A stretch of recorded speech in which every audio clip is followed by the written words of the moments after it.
Okay, first things first. Thanks for taking a bit of time out your day, Badge. I know you're doing a water cut for this week's competition, and you're on nights tonight. So I appreciate you taking an hour or so out your time. Thanks for having me, mate. It's all good. Yeah, happy days. I want to come back to the nights bit actually, because when you said you was on nights, because I do nights, and I think it's something that can affect quite a bit in strongman. I've only been doing it a year, and I seriously had to like play around with my schedule and stuff like that. So we'll come back to that. If you remind me when we Yeah, move on no to problem. like maybe Yeah. the chaos and comp. But as with all the guests, I always go back to the point where before you did strongman and how you got into the sport. Oh well, it's such a long time ago now for myself. I mean, I still feel I came late to strongman. I was probably late twenties by the time I took it up. But I've been gymming, just kind of gym broing for a long time, and it's just a fairly normal story. A guy at the gym who did strongman, a guy called Adam Hales, who was quite a good nineties back in the day. He was known for the first guy with real short shorts and nail polish before it was cool in the under nineties.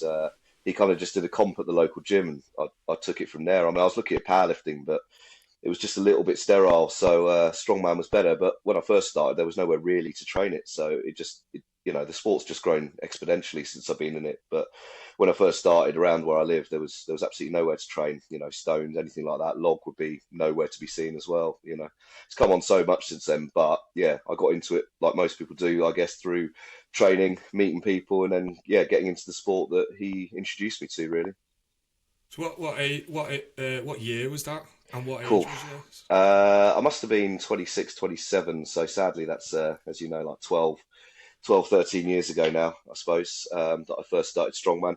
I'd always been training gym. I mean, I've always kind of worked shifts since I've left school, and the gym was just an ideal way of doing something because as you're probably aware and you know that you can't play like a sport on a Saturday if you're working kind of thing. So like just gymming is something you can do in your own time, especially with how 24-hour gyms are now. So strongman Yeah. seemed like the sport to do. You can just kind of take time off when you need it and do the competitions, can't you? So what was your first comp that you did? It was actually Maidenhead's Strongest Novice, I think was the first one. It really sticks out in your mind, doesn't it? Your first competition, and it was outside. It was a nice day, to be fair. Started with a log press and all the basic stuff, but finishing kind of mid-table and being the smallest guy there gave me some confidence that maybe I can do all right at this. And yeah, from there I kind of got the bug. Although it did take me another 5 or 6 years to really take it as seriously as I do now. After that, I was kind of just like dabbling in and out before that, to be honest. Yeah, that's something I asked everyone as well. The athlete you are now compared to the athlete when you started, where would you say the biggest changes are, including like mindset or nutrition and physically? Well, all three of those have come on so much. It's now even just looking back at things like doing the water cut, which you're doing now. I mean, when I first had to cut for a nightless competition, I had no idea what I was doing. I think I just necked a bottle of white wine the night before and really struggled to get from 92 kilos to 90, even without eating anything the day before. And it's just what you learn through the sport. I wasn't coached to start with, when I first did it, and again, I turned up strongman events at the beginning, not even touching any of the implements, and that just seems crazy now. It's almost why I think now that I could do 13 comps a year. I can do it without too much prep because now anything feels like good prep compared to what you did to begin with. Training, nutrition, I mean, body composition, confidence, everything's changed through doing the sport, and just having that goal and drive to do better more than anything else, I think. If there's something you could look back on there and change at like the earlier days, what would it be? Um, I'm not sure I would change anything about how it's gone, Joe, to be honest, because it's kind of gone the way it organically is supposed to have gone. When I first started doing strongman, I was at a different place in my life, different commitments, and I didn't have as much time to take it seriously.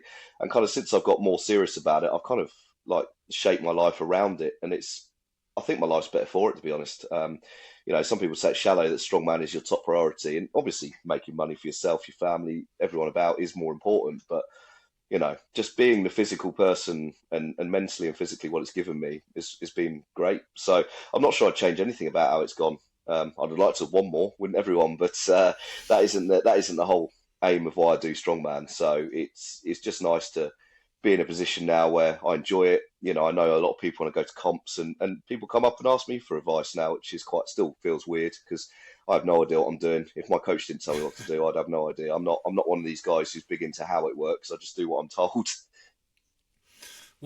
At what point did you see like, oh no, it's like the switch from sort of like you said, playing with it and to taking it like really serious and in everything you do? Because I think when you know you're in that, like I'm in that stage where your life does revolve around, like every decision coming up to comp is pretty much around the comp, isn't it? Every sleep, every meal, and I'm trying to move away from that a little bit by thinking, right, I'm 40 this year. I need to live as well. Stop just thinking that is it, because you've got to live, haven't you?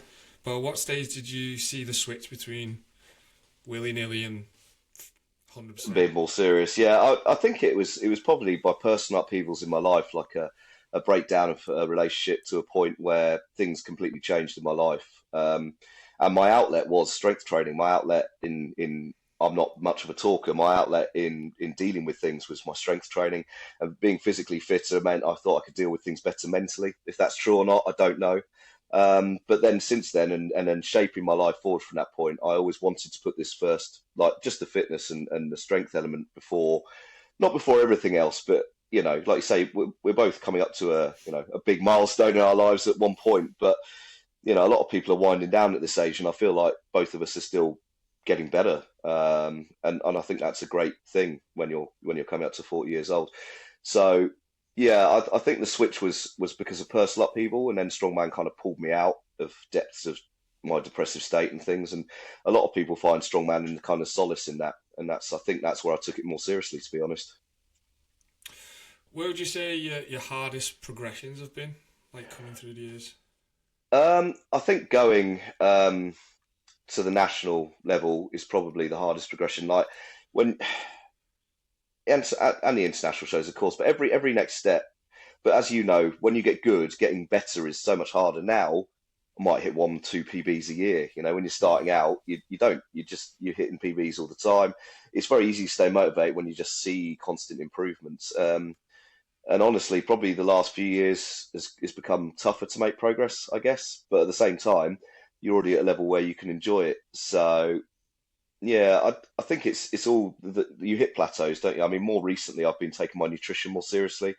Um, Although I still drink, I try to cut it down to a level where it's only every 3 or 4 weeks, because putting poison in your body is not a good way of getting stronger either, is it? So yeah, these things together. I think the hardest progression was probably seeing. I guess my second OSG was when I felt most almost out of depth. I came in thinking I was going to do better than I would in 2022, and I just was nowhere near the standard I needed to be. The first OSG was in COVID, and although I was nowhere near as strong, I kind of did better compared to others. 2022, I just saw the level; it kept going up, and that was a real stark thing for me in terms of what I needed to do and what I needed to be better at. I mean, these guys are making it their life. A lot of them are coaches as well, and a lot of these people are naturally strong.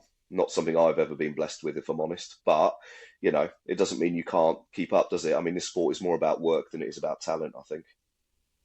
Yeah, touching what you said there about a drink, I've always said I burn the candle at both ends because I like a pint as well, and yeah, I do the same. Like, and I do give up some social things to not have a drink. I've never really been a drinker in the house. I like to go out, but I really cut it down, and I do miss it. But then when I do it, I'm like, oh, I wish I never went out now. Well, that's What it, an isn't it? excuse.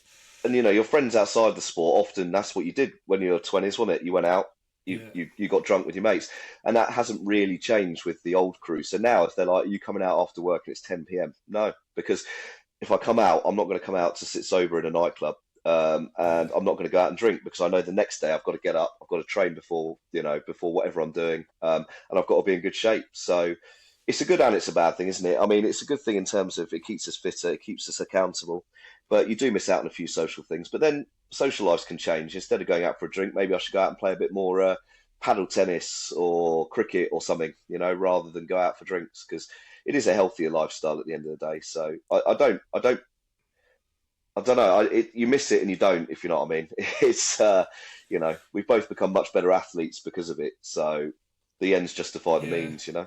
I think it's still doable. Do you know what I mean? I don't think you have to No, you don't have to give up completely completely, do you? turn it No, off. Yeah, no. you've just got to be a bit more wise with it. And I'm one of them because I don't go out and I do like it or I used to like it a lot.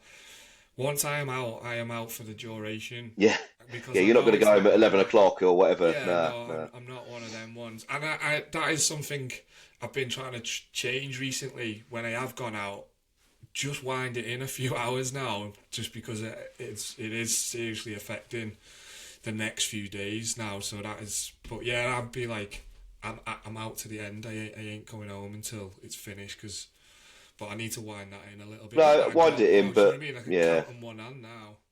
But Apart that's from it. I mean, we still, you and I both still want to live a life. I mean, some people are quite happy with the yeah, just doing the sport, but at the same time, that's not. I couldn't live like that. But if it stops me doing it as much, then that's a good thing in my opinion. It will make me hopefully be fitter for longer. It will mean I have less wasted days feeling like absolute turd, you know. So hopefully, yeah, it's a balance, isn't it? But I think it's a balance that, for my own personal opinion, I'm getting right because I'm happy with things. But yeah, I mean, you could always say you're missing things one way or the other, couldn't you? yeah. And while we're kind of on the subject of like getting onto the age thing, I think it'd be good to kind of discuss some things around. Obviously, you're not old, but in the sport we are older than quite a lot of people, and I found that I've had to make adjustments, and it took me a little while to realise that it's okay to have to make adjustments because I was watching. Say I compete and then I watch people and they're straight back in the gym smashing it. I just can't do that and I can't recover as quick as a lot of people. It took me a while to accept that it's fine not to have that quick recovery all the time. I can do it the way I do it, and if that means dropping down to like 3 days a week training, heavy training, then that's what I've got to do. But it took me a little while, and I've had to make other adjustments with sleep and stuff like that, and nutrition. So I was just wondering, like, what have you made adjustments, and how have you dealt with it? I haven't really. I'm incredibly stubborn. But I mean, touch wood. I'm very robust. I haven't suffered, thankfully, many big injuries in my career. I think I'm lucky genetically in that sense. I also sleep well, and I don't work particularly hard for a living, if I'm honest. So all these things, not physically anyway, you know. So all these things together mean I find I can almost burn the candle with training both ends still, even at 39. But if that has to change, or I need a day off, I'll have a day off. But I can't do nothing. Like I'm sure you feel the same. You do some active recovery. You do, you know, go for a cycle, maybe a walk, etc. Because fitness is still important to me. I don't want to be out of breath after 20 minutes of walking. That's one of the reasons I stay in the weight classes, you know. Yeah, Because although there's plenty of open weights who are super fit, with my body type, I just don't think I could be. So it's about that balancing act again, isn't it? And I want to be able to still cycle to work. It's only 5 miles, but I want to be able to do that without spluttering, coughing, etc. Um, yeah, so I haven't really adjusted my training, if I'm honest. Last year was probably the hardest I've trained ever. Um, but I know that will come to that stage, and I'm ready for it. And some of the best athletes I know are older than we are, and they yeah. don't train as much, or they train more smart, and that's the way to be done, isn't it? Yeah, I should say there's a couple of people that said they've not changed stuff, and I'm starting to think maybe it's just me. Maybe it's just me that Well, feeling everyone's these different, Joe, effects. aren't they? I mean, Yeah, but if you're getting great effects out of 3 days a week, and you're not I might be overdoing it. There's a good chance I probably am because I can't stay out of the gym. It's probably actually counterproductive to a certain extent, for training. But I train because I enjoy it first and foremost. So if enjoying it and going up means it's counterproductive, then so be it. You know. yeah. What? How many days would you say a week? I do it It's kind. to be. I'm programmed kind of 3 to 4, but those sessions will often Yeah, take me longer, and I'll wander off tangent. I'd say I'm probably in 5 days a week on average, yeah. and for 2 hours normally on average, I would say. I know we said about you said about you've been doing shift work pretty much all your life, so you might not have experienced sort of like normal working and then going on to shifts, whereas I have, and I found it quite difficult to adjust. Actually, I had to make some significant changes from, especially with the sleep thing, like coming off nights. I found that I was unable to sort of have have consistently good sessions half the nights. Some days they are, and then other days mine's not in it, and I just want to go home. And I was getting on my case about it, so I kind of had to change a few things, and I started putting in bits of conditioning, half an hour conditioning after nights, which with a bit of plyo work and maybe some grip work, stuff that doesn't take a lot of Yeah, thought and stuff you don't need effort. all your CNS for, and yeah, yeah, Yeah, so I yeah. started putting that in, and this was before Europe's actually, and I noticed a huge difference with me conditioning by putting that in 3 or 4 months in before. The difference, what I felt on comp was unbelievable. How quick I feel I could recover after each event. Um, and now each year I try and level up by 1 or 2%. So this year now, you might have seen I've been doing stuff working with Mike Shreds on my nutrition. This is again me level up, so me cut isn't is Yeah, I see big. you've dropped a few kilos before your cut, which will make a big difference, I'm sure. I'm hoping so. Yeah, this is like you've just got to claw these 2 or 3%. I've been doing a lot more like grip work and some plyo with the fast twitch fibers, trying to. But so it's. I thought you would have had to make adjustments, but because you've done it for so long, are you able to sort of cope after nights training and stuff?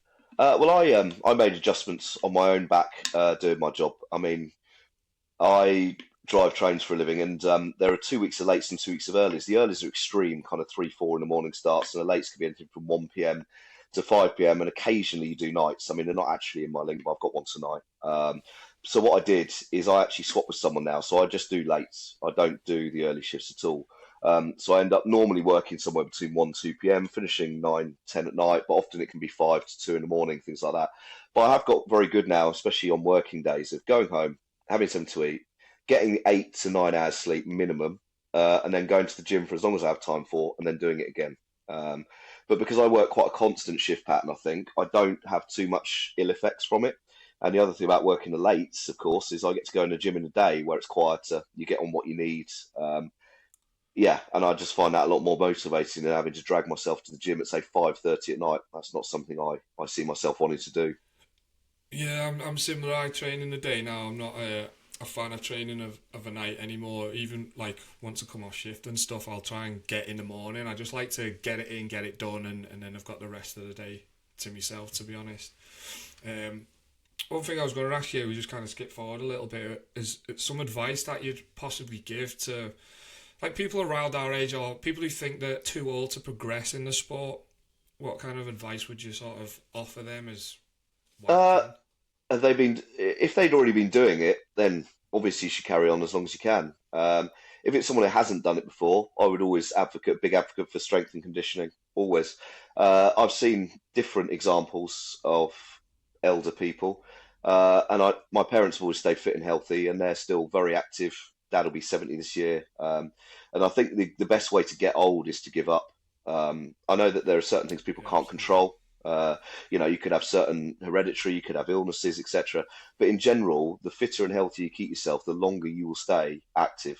And so if I couldn't do strongman for any reason, if I had a real back issue, if I had something to stop me doing it, I'd do something else. I'd run a triathlon, or run, cycle, swim a triathlon. I would uh, power lift. I would do something because the stopping is where your body stops working. So I think getting to our age, it's absolutely more essential as you get older. And again, we're not old, but as you get older, it's more essential, if you ask me, to keep your fitness up. And I know that people have family lives, work lives, etc. It can always get in the way, but you do have to make time for your own personal fitness, one way or the other. If that's cycling with your kids, yeah, if that's playing badminton, if that's going to the gym, just keeping yourself active, I think is so, so important. Yeah, I totally agree with that. How important would you say a coach is in the sport? I would say a coach is fairly essential, unless you're a coach yourself, and even then, you probably want one for accountability, I would say. But for me, the coach now isn't so much there to tell me what to do, but to keep me accountable. Like when Josh programs me, I will do exactly what it says, and I get some feedback, but I don't ask for massive amounts of feedback. I literally want to get what's done, send it to him, and he's watched it. And I think that's the most important bit. And I learned so much from my coach, but other people's coaches. But in general, I think having a coach, without having a coach, I just don't think I'd have the motivation each week to do what needs to be done. Yeah, it definitely is the accountable side. I'm the same with Josh. Actually, we don't need a lot of interaction these days. Like he knows me well enough now to plan and like leave me be, and if I need him, then even when we've been at the same comp, different weight classes, we might say alright to each other, and he'll check I'm okay, and I'll say yeah, and we might not speak until I need him for something. It's I think it's quite important to get a coach that you gel with, get on with. Well, absolutely. And like going back to coach at comp, I mean, I've been with loads and loads of comps with Josh, and he tends to leave you alone unless you ask him for something. And I've when it comes to Trump weight log last year, we had a good conversation about which logs to go for. And some coaches probably go, no, you know you can do 130, you go for it. But he asked me what I think I want to do, and you're like on the day, different environment, etc. The risk of no repping a log and coming 25th, is it worth it? And I thought to myself, no. And Josh didn't try and talk me round one way or the other. He just kind of said, yeah, you do what you think's the correct thing to do. And I think that gave me the confidence to choose the right weight in that situation, where somebody might be, no, I've seen you do 130 loads of times on your, on this X, Y, and Z, go for that. But that wouldn't have helped me in that situation. I think he knew that. Well, I'm glad you mentioned that actually, because literally the next thing I've written down was something that I wanted to give you a chance to explain on a platform from something I heard off the KLC boys on the, yeah, on the Strongcast. Yeah, Andrew Keys doesn't agree with me necessarily. Keys, Yeah. Yeah, so I wanted to give you your opportunity to explain your thoughts on not picking the Trump weight if it's close or I mean, I'll let you explain because I have my own opinion on what. Yeah, I mean, everyone's got their own theory, but mine's based on my experiences and what I can do. Now, the freaks of this world, and I put you amongst them, will always back themselves to hit what they can hit. But I would say 95% of people are going to have a lingering doubt in the back of their mind. And not only are you going to have that lingering mind, you're on a different log, you're in a different environment, you're going to be strict reffer than you ref yourself. You're going to be on a different log, different equipment, different flooring. You might have done a weight cut. Explain what the discussion was over as well, just in case. Okay, yeah, no, to box it off. If my argument's sake, my PB is 135 on a really good day, or 130, let's say, and you've got a choice of logs, and they're not both set up for you, so or they are both set up. But either way, you could argue both ways on this. But you have a 110 log and you have a 130 log. If you fail the 130, you're definitely going to hamstrung yourself on the lighter log. And at Chaos last year, you didn't actually have the opportunity to go down a log. So if you failed it, you repped it. So my argument is, if it's really close or on your PB for the Trump weight, it's not worth the risk on the day. That is my argument. I would tend to agree if you can drop down. I don't think I would, because I have seen quite a lot lately, because it had it in OSG, didn't it, that and in some of the comps this year, that people have still done well taking the lower option on the overhead, and they've banged the reps out and they've still done well in the comp. I think Andrew Haynes, I think he's I can't remember his exact positioning. He got 7 on the lighter deadlifts.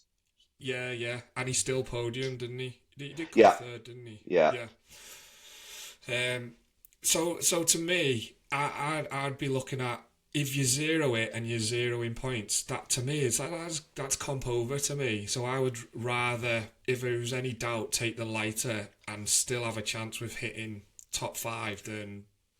No, that would be my argument. But originally, when I was thinking of Trump weight, I was thinking if you didn't have the option of the lower one, if you got the option of the lower one and it's on your PB, then possibly having a go at it. But let's use Andrew as an example here. If he could have hit, I think our heavy one was 320. It was 700. So it's around 320 kilos for the heavyweight. If he'd have strapped in a suit, gone for that, tried really hard and failed it, does anyone think he would have got 7 reps on the 270 deadlift? No. So that could have cost him that podium. So he obviously had in his head, right, I know I'm not the greatest deadlifter, but I'm going to minimise my points loss here.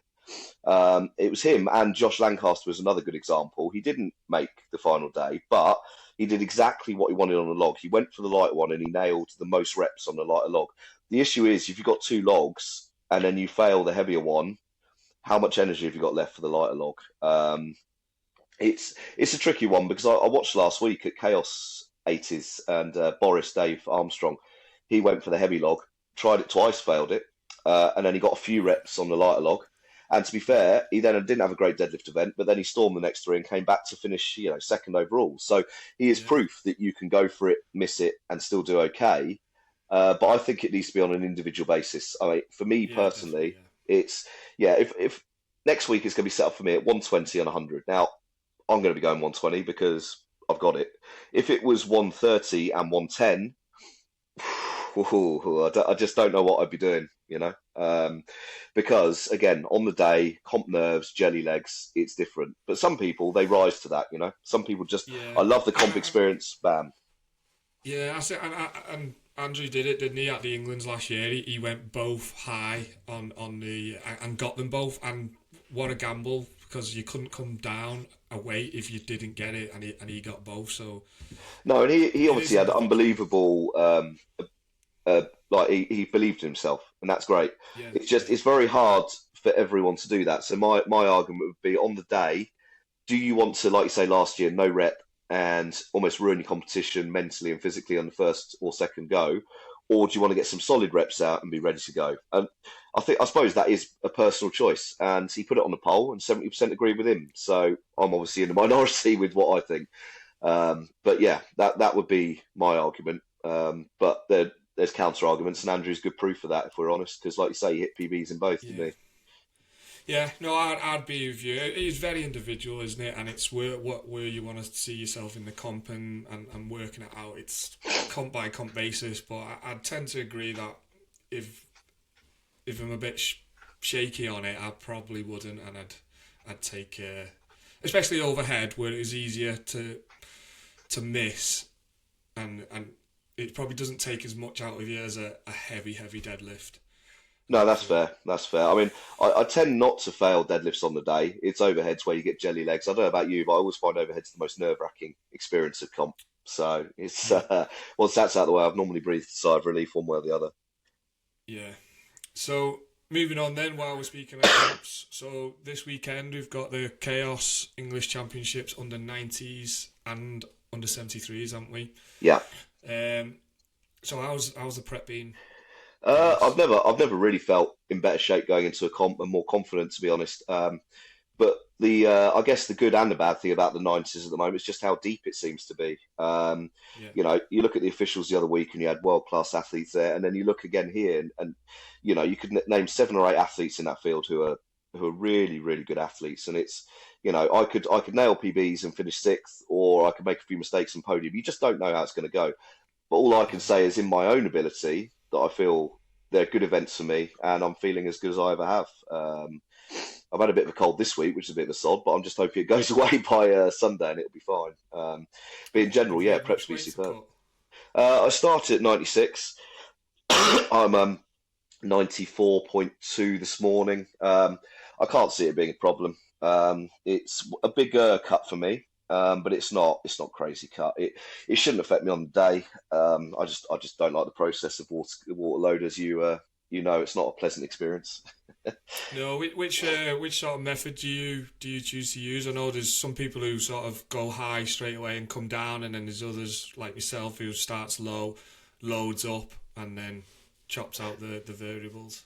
Yeah, I'm using Will Clark's this time, and it's similar to normal where I start lower. I'm going to go very very high to a day and tomorrow, and then cut it out completely on Friday. And I'm still salt today, so we'll see how that works, and then tomorrow it'll be cut out. Yeah, I mean, I still don't. I'm still tinkering with what I think the best way to do it is. I think, and then when it comes to actually sweating, I think personally salt baths I lose the weight the quickest, but I don't like them. Saunas Yeah, I find take a long time, are claustrophobic, and I've also got one of those that was given by somebody, sauna sleeping bag things, which are pretty disgusting, but I'll use that if I need to. oh, I've not seen them. It's an Sauna sleeping bag, infrared kind of sleeping bag that's it's really hot, like a infrared sauna thing right? that you sit in like a sleeping bag. You have to have clothes on, and then obviously it drenches through those. They're not very pleasant, but they are quite effective at cutting the weight again. So I may have to use that Friday night. I never sleep the night before weighing anyway, so it'll be cutting the weight and then driving up to Preston at probably 5 in the morning, 6 in the morning. Quite heavy, even that, isn't it? It takes a bit, if you've got a bit of a long journey to do and you're dehydrated and stuff, and Yeah, it's not fun. that takes a bit of you, doesn't it? Yeah, it's not. Yeah, and hopefully it'll take a bit of weight off me as well. So I try and cut it as Yeah, close to the bone as possible because there's no extra points for cutting more, is there? yeah, So you try and come in at 89.9 on the nose, and that's what I try and do. I know roughly what my scales are compared to the ones at Chaos, so I know roughly what I need to get to. Yeah, it's not going to be pleasant the next few days, but it'll be worth it if it comes together, won't it, on Sunday? what events are you looking forward to?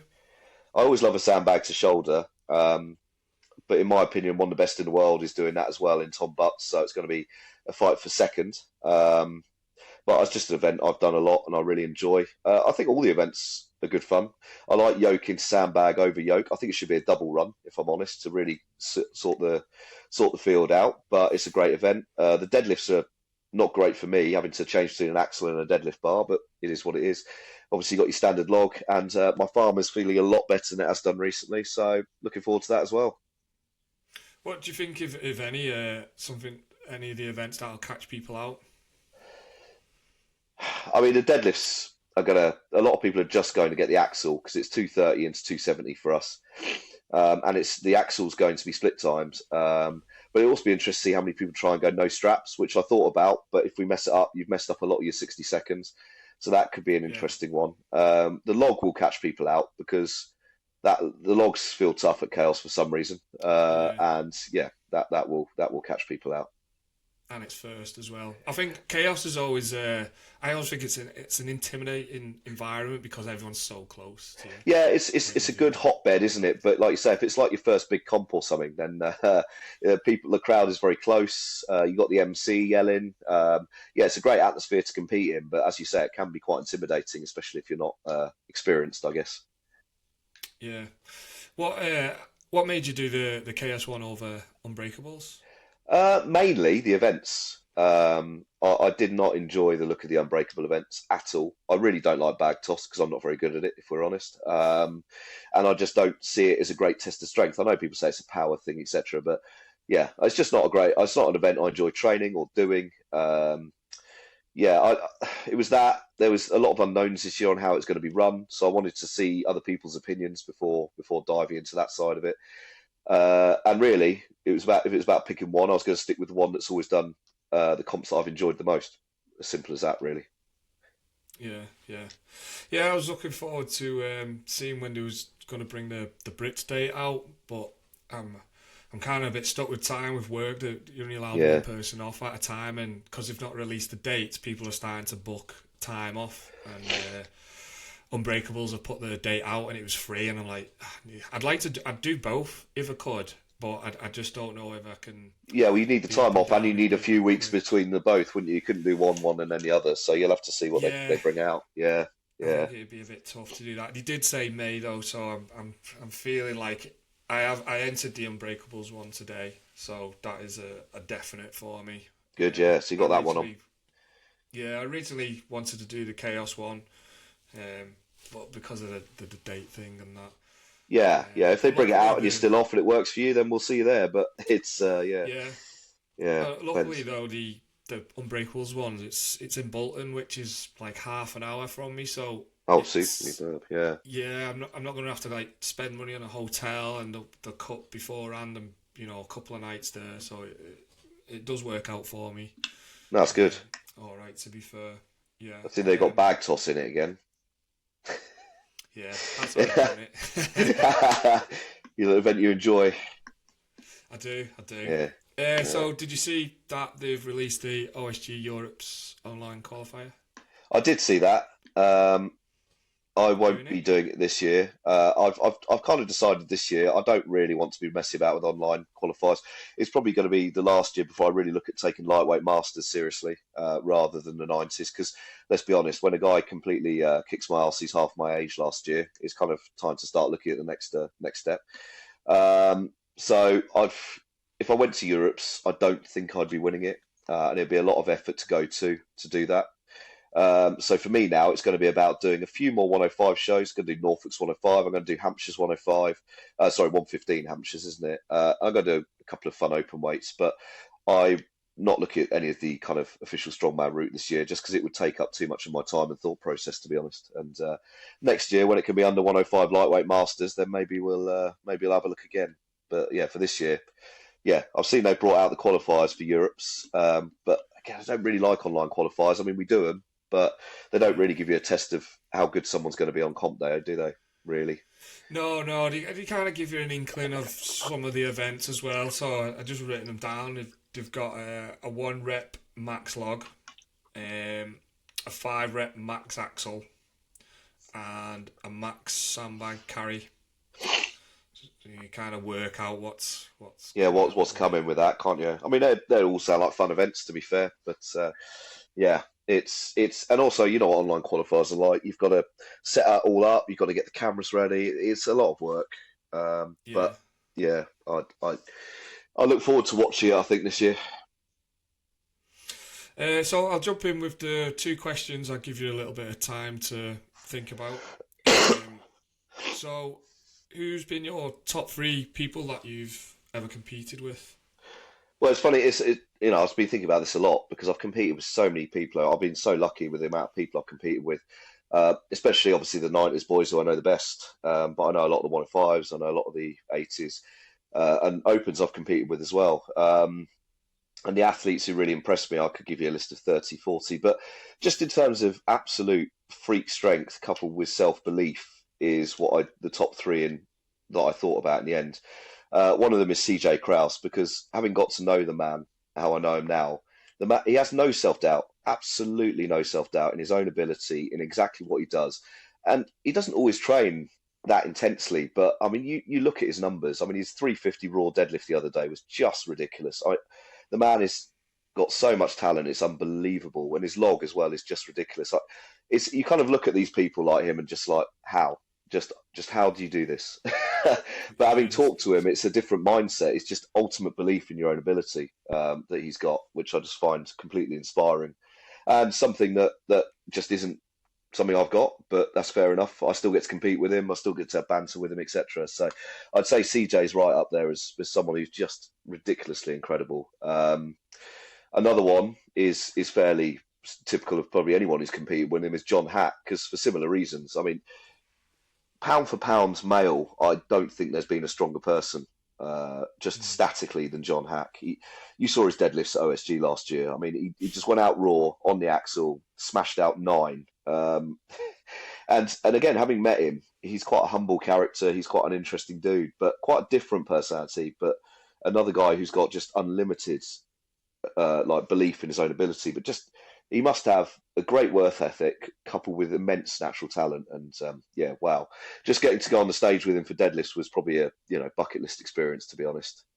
And thirdly, is probably the man who came back last year and was so close to podium Europe, well, winning Europe's and then podium at SG is Jake Allen, because again, another man with an incredible, credible mindset. But at the beginning of last year, me and him were going toe to toe. But as the year went on, he was just a different level in his competition.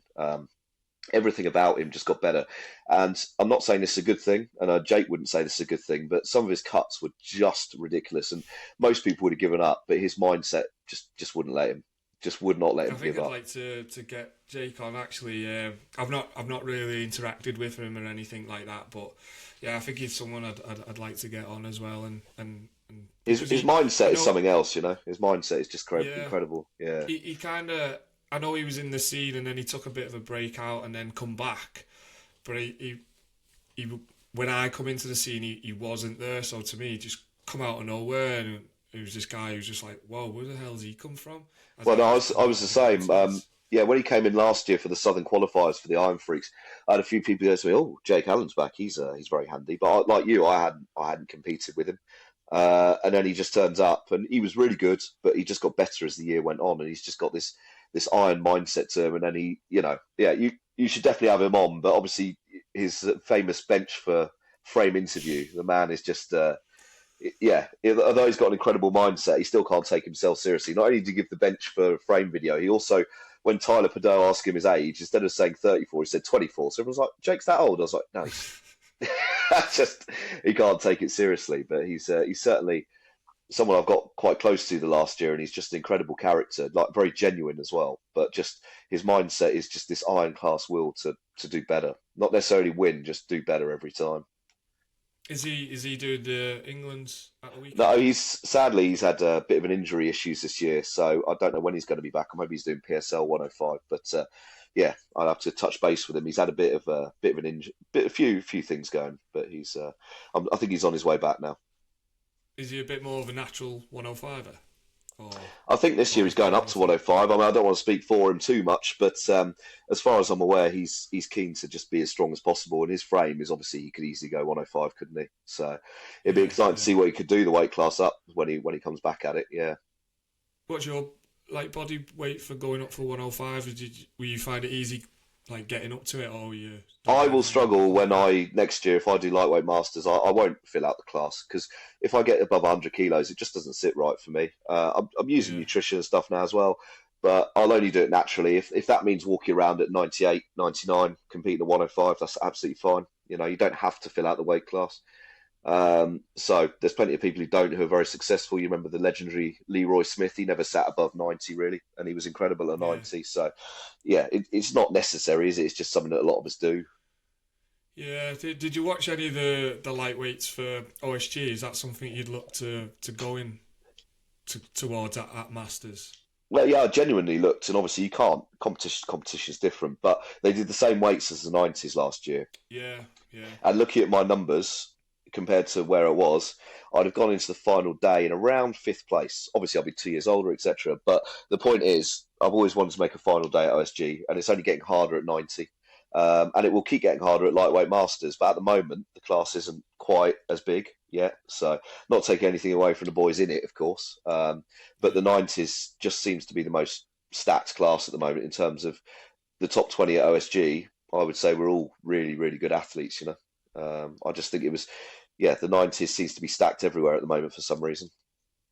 Yeah, I looked at it myself just to see, obviously coming to that age, but it's I don't know if it's really worth it for me to come up. I'm just basically going up to 90s weights. I might as well stay in the 80s. You know what I mean? It's for the And you're still if my weight. competitive that you should, on a good day, you'll make the final day, won't you? I mean, you finished second at Europe, so you're right up there kind of thing. So yeah, That's it, that would be my like goal going back. I mm. do plan on going back this year. Hopefully, if all, like this the other comps go well enough, I do plan on going back. And that would be me not expectation, but my goal is to hit that Yeah, top 10. your goal would be to hit top 10 and then see where it goes from there, right? I mean, Yeah, yeah. In the 80s as well, you've got the top 10 guys could all beat each other on any day of the week, couldn't they? So you just got to go there yeah, and see what. absolutely, yeah, Yeah. yeah. And you look, Tommy So Lavelle, he's in his 40s and he's still storming it, isn't he? So it's no excuse. yeah, exactly, yeah, yeah, yeah. Yeah. There's no excuse for age at all. So the other question then, something that annoys you in our glorious sport. Well, I think we've touched on it a little bit, but I don't like the fractions in the sport. It's Sandbag. happening. Sandbag toss can go get in the bin. No, in general, I don't like the way the sport is fractured a bit, and I'm not blaming anyone for this. But both in the UK and the US, you seem to have rival federations now rather than people working together. And at weight class level, I'm not sure we're a big enough sport to be starting to compete with each other in that respect. It would be much better if people all collaborated, worked together, and I'm sure a lot of people want to, and it's just not how it's working. But it seems a bit frustrating how things have gone the last few years for me, in terms of not working together. Yeah, do you think that has I'd like looking I went to both 80s England's, and the numbers just didn't seem to be there. Like the year before when I done 80s, there was 40 athletes. It was highly competitive. Yeah, This yeah. year, not everyone's chose to do both comps, so you get some of the best at this comp, some of the best at that comp, and I don't know. I don't want to take away anything from anyone, but I just felt it lacked like the year before when it was 40 of the best. Like there was no other route, so it was all here. On the other hand of that, I'm like, oh great, another opportunity, another Yeah, there's comp. more opportunities for the athletes, isn't there? Of course, it's just like you Yeah, say. For me, it's a shame when you're splitting. Like the '80s is a great example actually, because I did think at both comps maybe there wasn't the depth there has been in the past. yeah, I would say the '90s, you maybe not. I mean, there's a lot of people doing both. There's a lot signed up for both comps. But yeah, for the '80s, I looked at the official, and no disrespect to any of the athletes, but I couldn't see how anyone was beating Connor. I just thought that and there's of course like yourself and Rich Molnar and people who aren't doing it because you're already qualified. So there's always that to it as well. So yeah, I do agree with you. I think it's diluted the field slightly, but at the same time, more opportunity for the athletes. If you couldn't do one, you can do the other. And they both seem to be putting on a good show. I know that Cal's put on a great show, but it looked decent in the dome. I can't criticise it how it was run. yeah, So yeah, I mean, it's if they're both working towards the bigger goal of the athletes, then brilliant. That's what we're looking for. But it's frustrating to me, as you say, that we've diluted the field a bit. That's all. The UK and Assess, on the yeah, other hand, has done great things for the tested side of the sport as well, so they need to be applauded for that, of course. yeah, absolutely, yeah, yeah. Yeah, I think as the sport grows and there's more and more people coming in, I think the extra pathways help because, like I'm sure you've seen, like the opens, the men's opens for like the unbreakable side for is like 70 people, 70 opens yeah, in it and they were learning on the overall. So job like there, weren't it's they? Because they basically opened it up and it became first come, first serve, which is ridiculous. So now they've had to go for this qualifier, and as you say, 70 odd people, and that can work because I think UK and Assess England's where Ash Lappish did it. I think that works with lots of athletes. But yeah, they've got their own day, haven't they? And it's going to be yeah, it's going to be a great watch. But you look at the quality of strongmen in this country, strongmen and women. But look at England's Giants Live now. It's become a big show. So yeah, these guys are all fighting to be alongside of the Shane Flowers of the world, of the and then if you've got Paddy and Ben storming up the ranks. It's exciting. Paul Smith is obviously always still around. Yeah, so these guys are all vying to fill in that. But yes, 70 people is incredible, isn't it? Absolutely incredible yeah, numbers. yeah. I think it's they But have that's got the the right open weight, so Joe, isn't facility. it? They can afford almost not. They haven't had a split. They can almost afford it because they've got that. The rest of us really need to kind of work together, I think. Yeah, yeah, definitely. I just had a question off the back of that then, and then it's gone. What was it? Uh, I just had a question off that, and I thought, It'll come back to you, Joe. yeah, I'll move It's on. I'll come back to it. It just come back to me then again. Right, I'll move on. So, just plans for your future. I know you was on about masters and that, but how are you looking to compete until you drop, or do you have plans for something else in life? Yeah, Joe. I haven't thought that deeply about it, to be fair, but no, I'll compete in something until I can't, and if I can't, I'll do something else. I said to you before, but um, I'd like to do more helping side, like going the other week and helping with the 82s, 105s, the 64s, and the 80s was pretty gratifying. I'd like to do more. I mean, I don't, I don't mind doing helping more with running, etc., etc. I'm probably not the guy who's ever going to run these comps, but I don't mind. I do believe as athletes, if we're not giving back to the sport, we don't really have an opinion. So Yeah, I'd like to continue whenever I pull back a bit and continue helping in some way. I just don't know where to sort of get in to help. Do you know what I mean? But I would like to. It's given me a bit of a purpose in life. The sport, finding it, even though I found it at like 34 or whatever. I feel like I wouldn't want to completely come away from it. I tried to have a break last year, and I lasted 2.5 months, and I was bored. Just yeah, you got to couldn't do bother. something, haven't Do you you? know what I mean? To keep yourself in how you are, etc. But yeah, I mean, helping is actually quite easy. You literally just text the promoter and go, "Do you fancy anyone helping?" They're like, "Yeah, great." Because they don't have enough Yeah, people.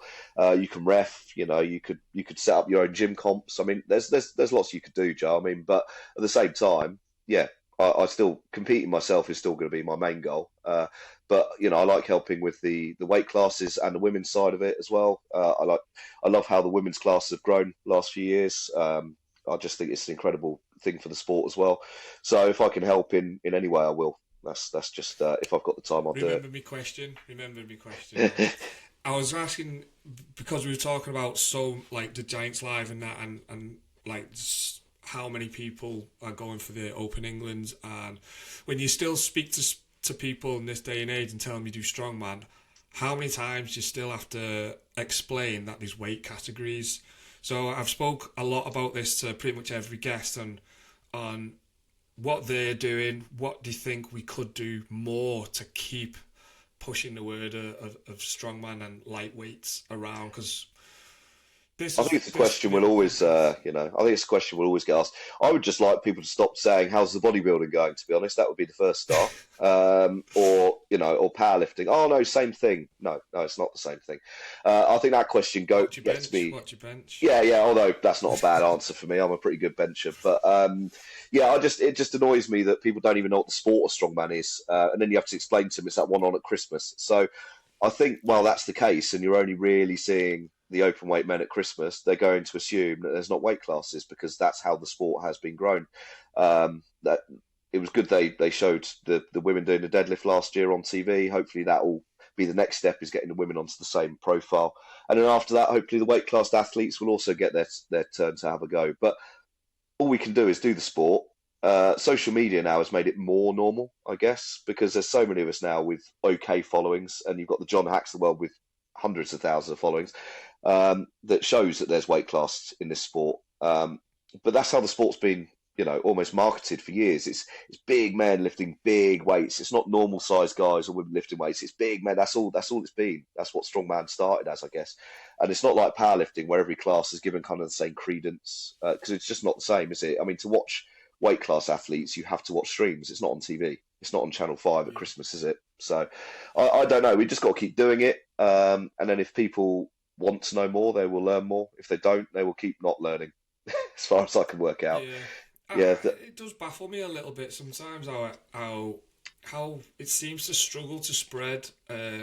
Like if you ask the average person, have they heard of CrossFit? They've heard of CrossFit. Do you know what I mean? yeah, Whereas like if you say about say lightweight strongman, or even just strongman, like you said, how many people would then automatically presume that you stand on stage in little Y fronts? I yeah, still get said, yeah, "Oh, is that?" And I'm like, yeah. "No, it's Or they'll make the totally, joke, won't they, totally about the different." tan or the oil, and it's like, no, no, Yeah, we you're don't like, need no, that. it's totally, yeah. Or they go, them big ball things. And it does baffle me how, like, maybe because we're in the world and you just think, how do you not know about strongman? But No, yeah, I guess it's the same. Well, it's still a niche sport at the end of the day, and the only reason it's not niche is because it, like I say, it is on family watching at Christmas, isn't it? And in some ways, that's probably not bigger than it used to be. Jeff Cape's era probably had more people watching it. So we're still fighting in a niche sport, the same as people can get other sports mixed up, I guess. But yeah, and often people don't want to know the difference. They just want to ask how you're getting on, I suppose, and that's okay. But yeah, bodybuilding, same thing. I'm like, no, no, it's not the same thing. It's it's another one that's a sport, and a lot of people, it's deep respect to be doing it, but it's completely different. happy days. Well, I'm conscious that you're on nights and that, so I won't take too much more of your time. But um, how can people follow you and support your journey? Well, on my Instagrams where I put most of my lifting, like Honeybadger Strongman _90. And that's where I'll post mainly lifting things. And that's really the only thing I do. I'm not out there to garner, you know, sponsors necessarily. If I had one, great, but I'm not going out there looking for them. So it's more my honest reviews on my lifting, on products that I use, my nutrition, and obviously my following a plant-based diet, which is a big part of what I do, but it's also not relevant to a lot of people. But it's just that shows that any diet you can do it on as long as you get the right nutrition, etc. So those are the things that I kind of focus on my lifting. Occasional cat memes and occasional ones of my cat, and that's about it really. But yeah, I mean, I can be followed social media. I'm always happy to answer questions or interact with people. And if you see me at competitions, come up and say hi. It's always humbling how many people actually know who I am. It just doesn't feel like that I've earned that right, but you do get a lot of people saying, "Oh no, I've watched your journey. I'm really inspired by it," and it's nice to hear. To be honest, if you can help one person be more active or be stronger, then that's a great thing, I think. And where's the gym that you train at? Give them a little shout out and where Art they're Gym in based. Wokingham. I do most of my training. Who's a nice family-run independent gym, quite close to my house, and they've got a decent strongman area. It's not massive, but it's decent with a great community. And I think I got them into strongman to a certain extent. You know, they open a gym, and then it's like they got this strongman community almost turn up just because they had a few bits, and then we kind of like came along, and more came. So it's a great atmosphere. They've got like calibrated plates, you know, they've got all the razzmatazz rogue equipment. Yeah, and it's just a really nice atmosphere to train in with really good people. Happy days. Well, thank you for your time, Badge. It's yeah, Always a really pleasure, Joe. appreciate I it. mean, you know, two warriors like us, except you're slightly more successful in the I don't think so. in the world. But yeah, you know, we both take the sport seriously, but to a level where we also have a life outside it, and I think that's a healthy balance. Yeah, it's definitely important, and I wish you all the best of luck for this weekend. If it wasn't on days, I would be up there watching, but I'll try and catch it on the live stream Yeah, I and think they're just trying to make the live stream. Not only is it, yeah. So if people want to watch the live stream, I think it's free on Chaos.live this weekend as well. So that'll be exciting. oh, they're The running more it free. I don't quote me 100% on this, but I've seen things saying they want to run it free with sponsorship. So I couldn't Okay. 100% say it's going to be free, but I think that's what they're looking to do. Yeah, with future shows, maybe not this one, but in future shows. But otherwise, if it costs £5, it should be worth watching. Like I say, there's 25 men down, and I think there's 10 women in the 73s. So both the biggest classes they've got, and they should be very exciting, I think. Yeah, definitely will be. All right then. Well, we'll leave it there, Badge. So thanks for your time, and if you just hang on after this, I'll stop it Always a there. pleasure, Joe. Thank you. Cheers, mate.